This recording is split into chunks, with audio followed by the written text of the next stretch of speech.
이 시간 주실 하나님의 말씀은 구약성경 시편 22편 1절부터 5절까지 구약성경 시편 22편 1절부터 5절까지 말씀을 봉독하겠습니다.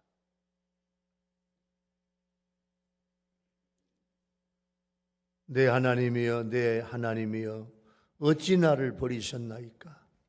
어찌 나를 멀리하여 돕지 아니하시오며 내 신음소리를 듣지 아니하시나이까? 내 하나님이여, 내가 낮에도 부르짖고 밤에도 잠잠하지 아니하오나 응답하지 아니하시나이다. 이스라엘의 찬송 중에 계시는 주여, 주는 거룩하시니이다. 우리 조상들이 주께 의뢰하였으므로 그들을 건지셨나이다. 그들이 주께 부르짖어 구원을 얻고 주께 의뢰하여 수치를 당하지 아니하였나이다. 아멘. 우리 시온 찬양대가 하나님 날 대속하신 예수님 그 말이에요. 오늘 우리 교단 순교자 기념주일이에요. 순교자의 피는 교회의 씨앗이다, 이런 말이 있어요. 교부 터툴리안이 이런 말을 했는데, 순교자의 피는 교회의 씨앗이다. 한국 교회는 순교자들이 흘린 피로 인해서 더욱더 단단해졌습니다. 우리 교단은 일본 강점기 때와 6.25 당시 공산주의자들의 압박으로 순교한 분들이 많아요. 우리 성결교회는 특히 6.25 전쟁 동안 논산 병천교회는요, 논산에 있는 병천 성결교회는 66명이 순교했어. 한 교회에서. 놀라지도 않네. 한 교회에서 66명이 순교를 당했어. 전남 신안의 임자도 진리교회는요 48명이 순교당했어. 교인들이 주일날 예배드리다가 수요일날 예배드리다가 김용은 목사님의 일가가 있던 정읍 두암교회에서는요 23명이 6.25 동란 기간 동안에 공산주의자들에 의해서 순교당했어요. 우리 성결교회 모든 순교당한 교회의 숫자를 다 6.25 때 일제 때 전부 합해보니까 160명. 160명의 목회자와 장로님, 권사님, 안수집사님, 집사님들, 성도님들이, 어린이들까지 160명이 순교를 당한 거예요. 그러니까 우리 성결교회는요 굉장히 자랑스러운 그런 교단입니다. 오늘이 순교자 기념주일인데 이 순교자를 기리는 날이에요. 이 땅에 뿌린 순교의 피는 우리 성결교회, 우리 교단과 교회를 든든히 세운 초석이 됐어요. 오늘 다윗이 시편 22편을 썼는데 이 시편 22편의 다윗의 시는요 다윗의 고난을, 힘들고 어려운 걸 고백했어요. 다윗의 인생은 참 위기가 많았어. 위기가. 그래서 오늘 본문의 다윗의 탄식과 절규는 위기와 고난이지만 다윗은 자신의 삶을 인도하시는 하나님을 믿었고, 다윗은요 자신의 삶에 오는 순교적인 고난을 신앙으로 극복했어요. 성도가 겪는 고난은 영광이다 하는 것을 우리한테 알려주시는 거예요. 자, 오늘 다윗의 순교적 신앙, 다윗의 순교적 고난 신앙, 오늘 우리들에게 순교 신앙은 뭐냐? 그 순교적 신앙을 나는 어떻게 적용하고 어떻게 살아야 될 거냐? 오늘 이 말씀을 강론할 때 여러분 이 말씀을 통해서 은혜 받는 시간이 되기를 예수님의 이름으로 축원합니다.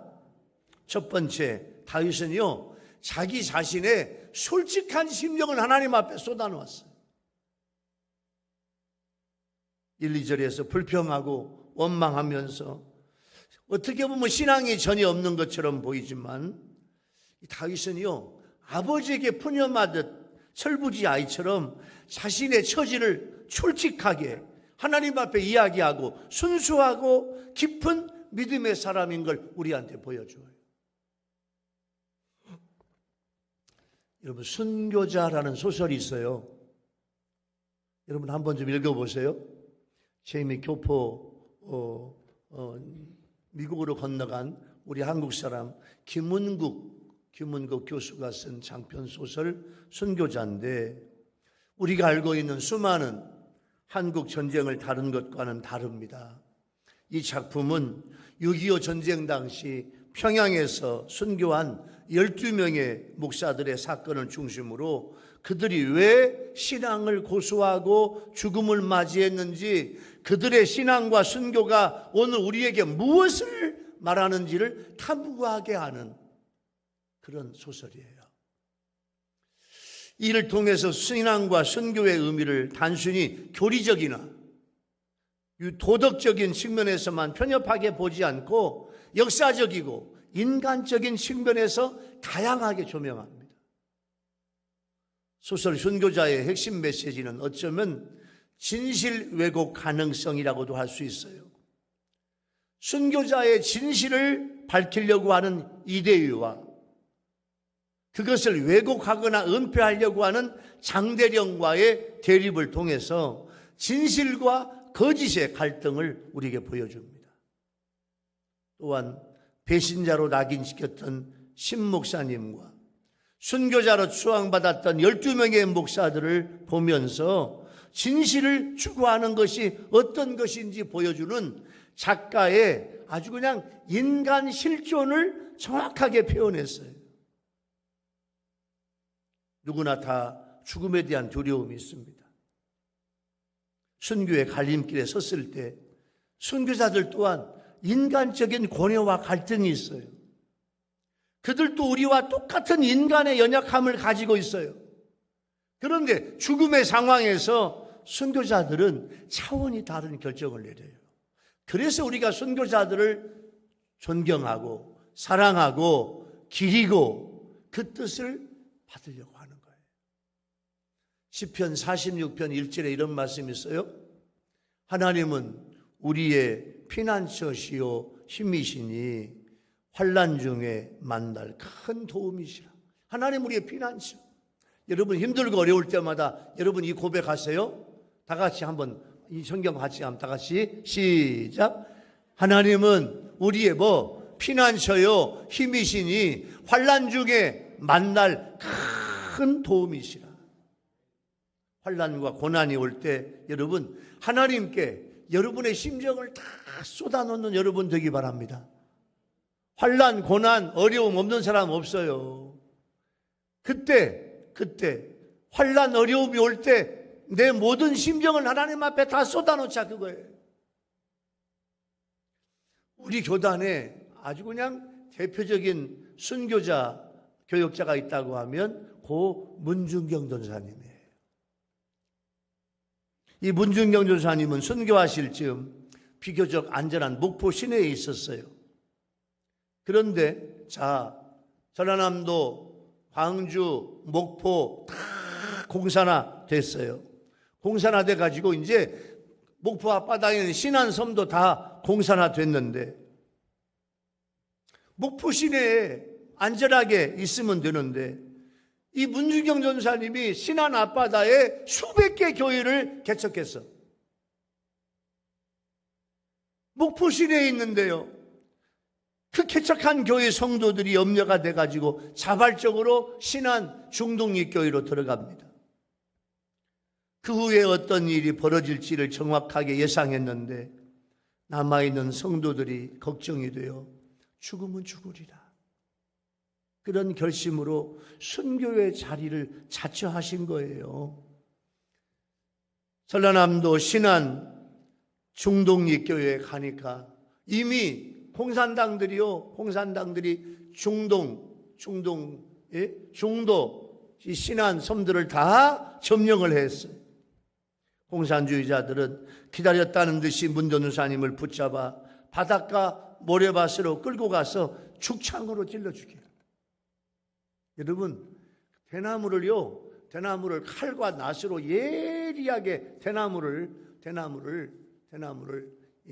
이렇게 만들어서 죽창을 만들어 가지고 여러 명의 공산주의자들이 중도 바닷가 제가 그거 가봤어요. 그 바닷가 그 모래밭에서 문유경 전사님을 이 공산주의자들이 죽창으로 찔러 죽여요. 욕하면서 이 씨암탉 같은 년, 너는 죽어야 돼. 너 같은 것이 없어야 돼 하면서 죽창으로 찔러 죽여요. 거기서 피 뿌리고 돌아가셔요. 온몸은 금세 피범벅이 됐어요. 어떻게 보면 십자가에서 절규하시던 예수님처럼 가냘픈 여인 문전사님은 그 같은 고통을 겪으셨어요. 그리고 그들을 용서하며 현장에 있던 사람들의 고백이에요. 그들을 용서하며 그들을 위해서 복음을 전하며 마지막에 죽창으로 찔림을 받으면서도 주님의 사랑을 전해요.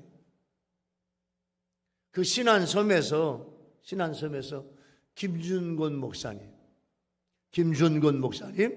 CCC 대학생 선교를 만든 김준곤 목사님, 이만심 목사님, 우리 교단 중앙선교교회에서 목회하였고 우리 교단의 대표적인 부흥사이신 이만심 목사님을 비롯해서 그 신안 앞바다에 문주경 전사님이 개척한 교회에서 수백 명의 목회자가 나오고, 그리고 그 섬을 다 복음화했던 게 바로 문주경 전사님, 우리 교단의 대표적인 선교자 중에 하나예요. 성경적으로 보면 신학 최초의 선교자는 스데반 집사님이죠. 복음을 전하던 중에 과격한 유대인들이 던진 돌에 맞아 피 흘리며 끝까지 신앙을 지켰고, 돌을 던지던 무리들을 불쌍히 여기며 고통 속에서 그들을 위해서 기도하며 숨을 거두어요. 모든 사람들은 다 연약한 존재들입니다. 그러나 예수 신앙을 가진 성도와 예수 신앙이 없는 사람은 어마어마한 차이가 있고 여러 면에서 차이가 있어요. 위기 상황을 대처하는 모습이 달라요. 나의 형편을 하나님께 아뢰며 푸념 섞인 하수연을 하는 듯 하지만 결국에는 모든 것을 하나님 앞에 맡길 수 있는 용기 있는 사람이 믿음의 사람이에요. 여러분 오늘 첫 번째 은혜의 주제, 다윗이요, 힘들고 어려울 때, 고난이 올 때, 환난이 올 때 자신의 솔직한 심정을 하나님 앞에 쏟아놓은 것처럼, 여러분 힘들고 어려운 일이 오면 하나님 앞에 여러분의 심정을 다 하나님 앞에 고백하고 쏟아놓는 여러분 되기를 예수님의 이름으로 축원합니다. 쏟아놓으면 하나님이 도와주실 줄로 믿습니다. 두 번째 은혜의 주제는요, 다윗은 자신의 모든 모습을 쏟아놓고, 두 번째 은혜의 주제는 하나님께 초점을 맞추어서 흔들리지 않는 신앙으로 담대했어요. 하나님께 모든 초점을 다 맞췄어요. 다윗은 온종일 불러도 대답하지 않으시고 밤새도록 부르짖어도 모르는 채 하시는 것처럼 느끼지만, 이 3절 원문에 보면 3절에 보면요, 3절은 이스라엘의 찬송 중에 계시는 주여 주는 거룩하시니. 자, 1절 2절은요 하나님의 응답이 없네. 응답이 없어. 근데 3절에는요 원문에 보면, 원서에 보면 그러나라는 말이 있어요. 그러나. 자, 3절을 여러분 성경에 3절을 그러나를 넣어가지고 한번 읽어봅시다. 자, 3절. 자, 2절의 마지막은 뭐냐면 밤에도 잠잠하지 아니하오나 응답하지 아니하시나이다. 자, 3절 그러나, 시작. 그러나 이스라엘의 찬송 중에 계시는 주여 주는 거룩하시니이다. 원문에 그러나가 있는데 우리 성경에는, 개역개정 성경에는 그러나가 빠졌어요. 이렇게 그러나 하나님에 대한 확고한 신뢰를 표현해요. 시편 42편 5절 말씀에 이런 말씀이 있어요. 내 영혼아 네가 어찌하여 낙심하며 어찌하여 네 속에서 불안해하는가. 시편 42편 5절. 너는 하나님께 소망을 두라. 그가 나타나 도우심으로 말미암아 내가 여전히 찬송하리로다. 이렇게 말씀하고 있어요. 다윗은 하나님이 멀리 느껴지지만 오히려 하나님을 생각하며 시선을 집중하였고 하나님을 찬양했어요. 과거에 양을 치며 들에서 찬양할 때 임재하셨던 하나님. 다윗은 목자예요. 양을 치면서 하나님을 찬양해. 오늘날로 부르면 다윗은요, 싱어송라이터야. 싱어송라이터. 다윗은요, 자기가 직접 곡을 써. 곡을 쓰고, 그 다음에 그 곡을 기타나 피파나 수금이나 악기 가지고 자기가 또 연주를 해. 참 멋진 작가, 멋진 게 다윗이야. 다윗은요, 수백 편, 수천 편을 쓴 싱어송라이터가 다윗이에요. 그래서 양을 치며 찬양하며 또 악신에 사로잡혀 괴로워하는 사울왕 앞에서 수금을 타며 찬양할 때 사울왕에게 들려있던 귀신이 떠나가. 다윗이 찬양하면 귀신이 떠나가. 은혜를 베푸시며 함께 하셨던 하나님을 떠올리며 하나님께 집중하는 거예요. 여러분, 요즘에 여러분의 신앙생활 어때요? 하나님께 집중하는 여러분들 되기 바랍니다. 할렐루야. 따라서 해봐요. 하나님께 집중하자. 시작. 자, 한 번만 더 합시다. 예수님께 집중하자. 시작. 예수님께 집중하면 예수님이요, 못하실 것이 없는 예수님이 여러분을 도와주실 줄로 믿습니다.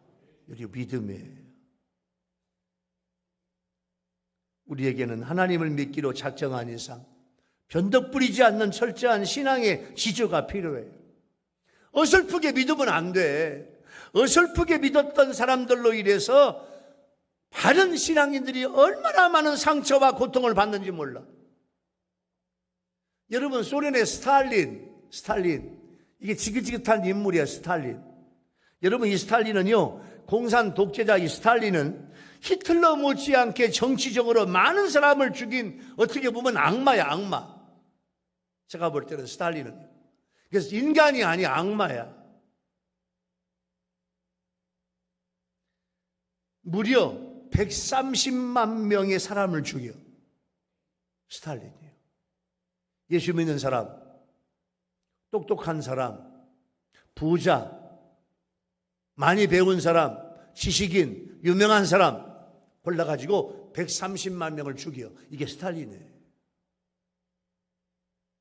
근데요, 이 스탈린은 이제 로만 카톨릭, 서유럽에 있던 게 이제 서유럽의 로만 카톨릭 교회.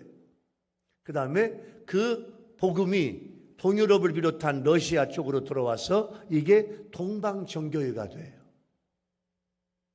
그러니까 로만 카톨릭과 동방정교회는 조금 달라. 그 스탈린이요, 동방정교회의 사제가 되기 위해서 신학교에 입학해가지고 공부를 해. 스탈린이 신학교에 입학을 했다니까요. 동방정교회 신학교에 입학을 했어. 어려운 가정에서 성장하며 부자들에 대한 부정적인 생각을 가졌던 이 스탈린이 칼 마르크스의 공산주의 이론에 매료돼 가지고 공산주의 혁명만이 가난한 자를 배부르게 먹일 수 있고 행복을 보장할 수 있다는 신념에 빠져. 스탈린이 예수님을 인격적으로 만나지 못해. 동방정교회 신학교에 갔는데 예수님을 못 만나. 신학교에 걷악기로 학문을 좀 공부하다가 나와.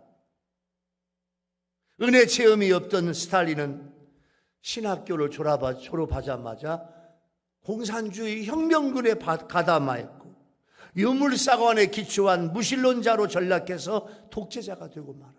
그래서 130만 명을 죽여.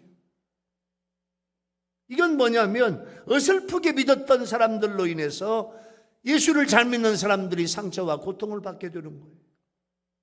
설익은 과일이 문제가 됩니다. 신앙적으로 성숙해지지 못하고 배교의 자리로 떨어진 이들로 인해서 신실한 신앙인들이 고통을 받아요. 여러분, 예수 믿다가 타락한 공산주의자들이 있어요.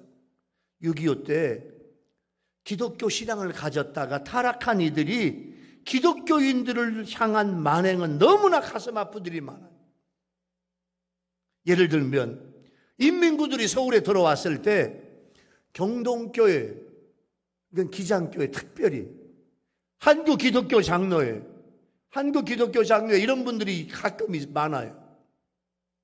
경동교회 신자였던 김욱이라는 사람은 서울의 YMCA 건물에다가 기독교 민주동맹이라고 하는 간판을 내걸고 김일성이가 서울에 들어오는 서울 입성 환영식을 열어주는 게 김욱이에요.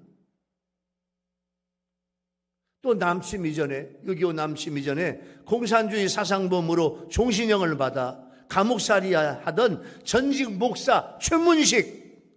이 최문식은 목사예요. 근데 공산주의자야.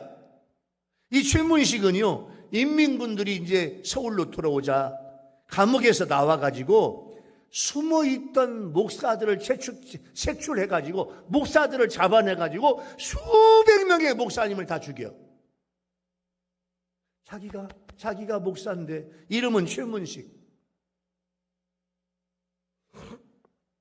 그때 그 최문식 목사, 그에 의해서 수많은 사람들이 고통을 당했고 박현명 목사님 같은 훌륭한 목사님들이, 많은 기독교 지도자들이 다 이북으로 잡혀가 납북돼요. 그리고 생명을 잃어요. 여러분, 가룟 유다는 제자로 뽑힘을 받은 사람이었으나 은 30에 예수님을 팔잖아요. 변절자가 되잖아요. 의욕 가지고 바울과 함께 전도여행을 떠났던 대만은 세상을 더 사랑해서 바울을 떠나 사도 바울의 마음을 서운케 하잖아요. 여러분, 신앙생활은요, 하나님 나라를 향해서 끝까지 완주하는 것이 바로 신앙생활인 줄로 믿습니다. 할렐루야. 신앙생활은 단거리가 아니에요. 신앙생활은 장거리 마라톤이에요. 여러분의 인생 다할 때까지 여러분의 신앙생활, 예배생활, 믿음생활, 복음생활, 전도생활, 여러분 생명 다할 때까지 잘하는 여러분 되기 바랍니다. 신앙이 변질되면 안 돼. 신앙의 지조가 있어야 돼. 아까 처음에 제가 말씀드린 기본국의 순교자에서 살아남았던 신목사는, 이 신목사님은 배신자라는 의혹 속에 신자들로부터 집단적인 항의를 받았지만 사실 이 신목사님은요, 공산당원들 앞에 당당하게 저항했기 때문에 그 신목사님의 용기에 감동한 공산군 간부에 의해서 신목사님이 살아나. 중공군들이 물밀려 내려올 때 서둘러 피난을 떠나라고 하는 주유의 권고가 있었지만 극심한 고난에 처해 있는 고통받는 신자들을 불쌍히 여겨 피난을 포기합니다. 그리고 자신의 병든 몸을 이끌고 절망에 빠진 노약자들을 보살핌으로 희생과 섬김으로 의연한 모습을 보여주는 게 이 소설의 신목사님이에요. 그러니까 진정한 그리스도인은 하나님을 신뢰하여 끝까지 신앙을 지키며 죽음 앞에서도 당당할 수 있는 사람이어야 하기 때문에 이게 순교자예요. 그렇게 우리 앞에, 우리 성결교회, 우리 앞서서 160명이 믿음을 지키고 신앙을 지키면서 희생을 당했다니까요. 순교를 당했다니까요. 순교하게 되었다니까요. 오늘이 그분들을 기리고 나에게 그런 상황이 오면 나는 어떻게 할 것이냐, 그걸 바라보는 주일이 오늘 순교자 기념 주일이에요.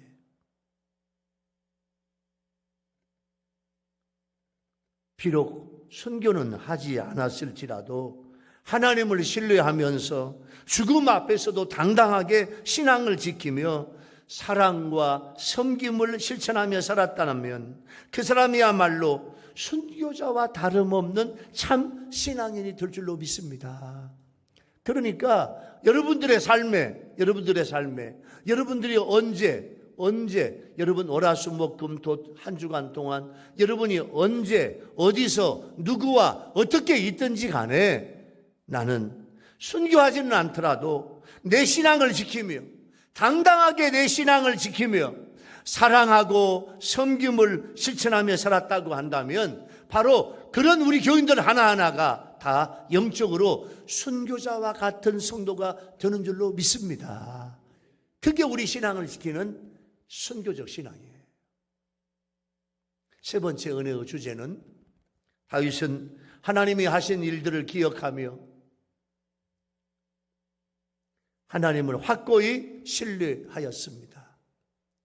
다윗은요, 애굽에서 울부짖는 이스라엘 백성들을 돌봐주신 하나님, 애굽에서 420년 동안 400년 동안 살면서 애굽에서 고통했던 이스라엘 백성들의 소리를 하나님이 들어주셨다. 이방의 압제 아래에서 울부짖었던 이스라엘 백성들의 기도를 들으시고 사사를 보내주셔서 능력을 행하시며 하나님은 구원하여 주셨다. 그 하나님을 생각하는 거예요. 절망할 수 있는 상황이지만 하나님을 절대적으로 신뢰했던 다윗의 진실한 믿음이 오늘 본문이에요. 4절 5절에 우리 조상들이 주께 의뢰하였으므로 그들을 건지셨나이다. 그들이 주께 부르짖어 구원을 얻고 주께 의뢰하여 수치를 당하지 아니하셨나이다. 그러니까 다윗의 고백은 하나님, 제가 사울 왕이 나를 죽이려고 그래요. 제 부하들이 나를 배반하고 죽이려고 그래요. 많은 사람들이 나를 죽이려고 그래요. 하나님 너무너무 힘들고 어려워요. 너무너무 고난이에요. 너무 고통스러워요. 그렇게 하나님께 부르짖으며 하나님은 나를 도와주신다. 나와 함께 하신다. 나를 살려주신다. 나를 인도해 주신다. 이 믿음이 다윗은 충만히 있었던 거예요.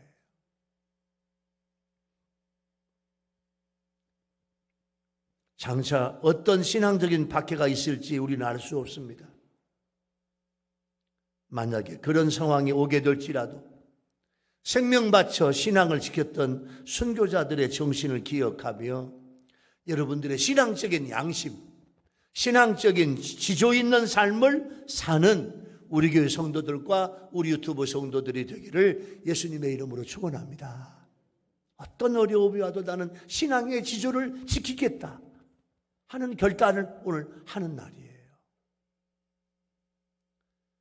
20세기 순교자의 대표를 꼽으라면 독일의 루터교회 목사님이신 본회퍼를 들 수 있어요.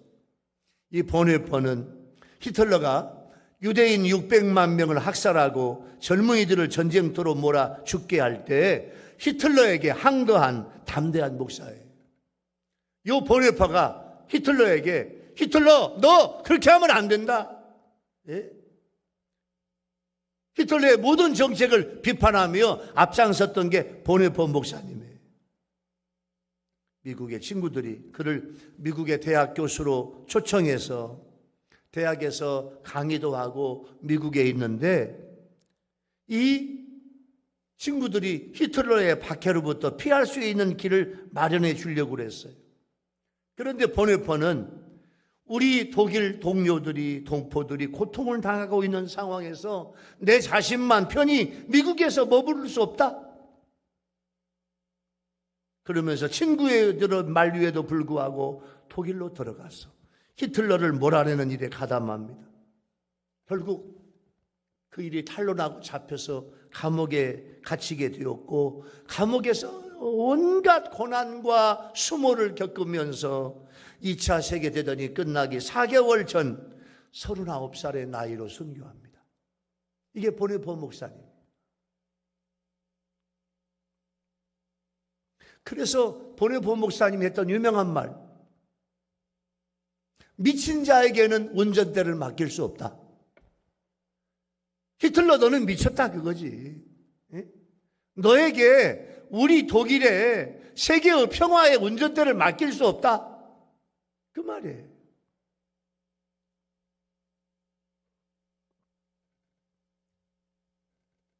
그가 죽음을 면할 수 있는 길을 포기하고 보네포 목사님이 스스로 죽음의 길을 선택했던 이유는 그 길이 주님을 따르는 길이고, 그것이 독일 민족을 살리는 길이고, 그것이 인류를 재앙으로부터 구출해낼 수 있는 자신의 사명으로 여겼기 때문에 보네포 목사님은 그렇게 순교하면서 히틀러에게, 그렇게 나치당에게 외친 거예요.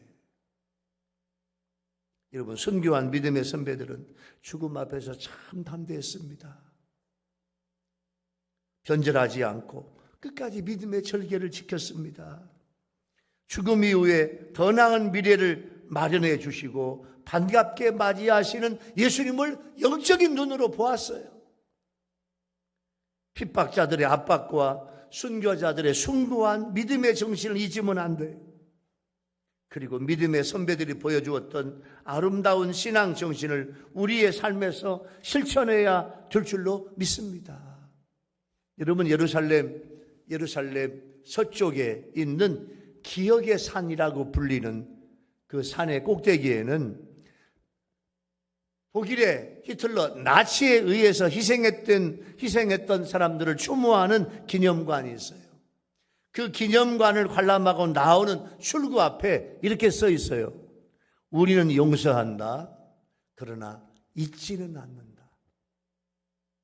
한번 따라서 해볼까요?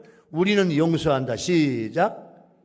우리는 용서한다. 그 다음에 따라서 해봐요. 그러나 잊지는 않는다. 시작. 그러나 잊지는 않는다. 그래. 우리 민족을, 우리나라 사람들을 그렇게 아프게 했던 공산주의자들을 비롯한 많은 사람들, 우리는 용서한다. 누구 이름으로? 예수 이름으로 용서한다. 다 용서한다. 그러나 잊지는 않는다. 잊어먹지 말자. 우리 잊지 않는다. 그러면서 이제 이스라엘 사람들이 그렇게 써놨어요. 우리는 용서한다. 그러나 잊지는 않는다. 아마 그러면서 그분들은 그럴 거예요. 우리는 다시는 이런 일이 없도록 우리 국방을 튼튼히 하리라. 이스라엘에 가보니까요, 이스라엘의 군인들은 굉장히 자유롭더라고. 이스라엘은요, 남군이나 여군이나 다 의무제야. 군대를 가야 돼.